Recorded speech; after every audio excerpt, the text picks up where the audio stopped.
Let's talk about Alpine, George. After Nico Hulkenberg's incredible result for Sauber in Spain, Alpine are now firmly last. The $20 million reserve driver Franco Colapinto was brought in to replace pointless Jack Doohan and has had, frankly, a disappointing run of results so far.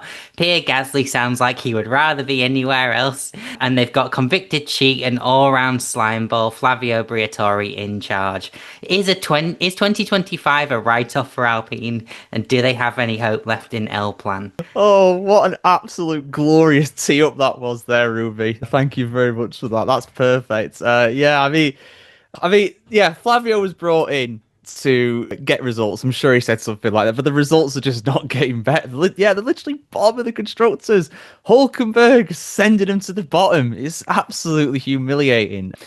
Yeah, I mean, for what it's worth, I don't think they have the worst car on the grid. I think the Sauber is the worst car, but they're clearly getting the worst results out of that car. Even Gasly, in his hands, he can only do so much, and it's clearly not enough. The engine isn't helping them. They said, Flavio's come out and said the engine's costing them 2-3 tenths a lap, but clearly there's problems in the car as well because they're losing more than 2 or 3 tenths per lap on average.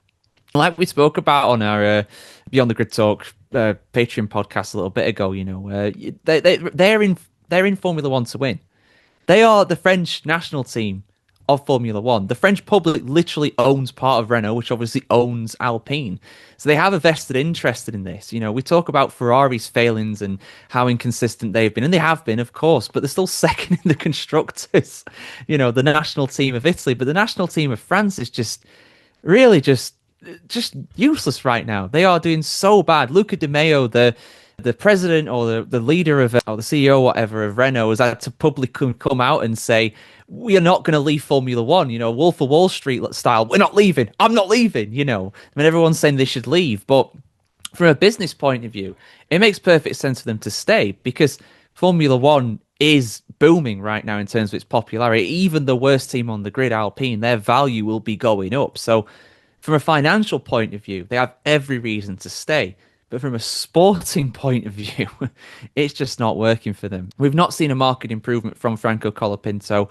In the long run, I think he will be better than Jack Doohan. I do rate him more highly than Jack Doohan, but he's coming partway through the season, and it's so difficult to come in partway through the season and get a good result, He did that at Williams last year, obviously, but that Alpine is apparently very difficult to drive, not unlike what we see with the Red Bull. It's probably only really designed around Pierre Gasly and his driving style, and Colapinto struggling to get on top of it. He's crashing the car every now and again. It's kind of like, where do they go from here? Are they going to bring someone else in? Are they going to bring in one of their other 20 reserve drivers at some point to try and improve things? Well, it's not going to work because even their experienced driver, Pierre Gasly, who is a Grand Prix winner, lest we forget, cannot get great results out of that car. So for them to be bottom of the constructors behind Haas, behind the likes of Sauber or much smaller teams, frankly, it's humiliating, but it's Alpine. If they were desperate enough to hire the guy that destroyed their Renault outfit back in the late 2000s and the guy that almost destroyed the sport itself, then they're clearly out of ideas. Yeah, I was thinking just before we were doing this podcast as well. A few years ago, McLaren and Alpine were fighting over, I think, P4 in the constructors' title. One of those teams is now firmly the championship, elect almost. And the other team are at the other side of the constructors' championship fight. So it just shows like the pivot point between these two teams and how alternative universe Alpine could be leading the way. But that we're not living in a fantasy here.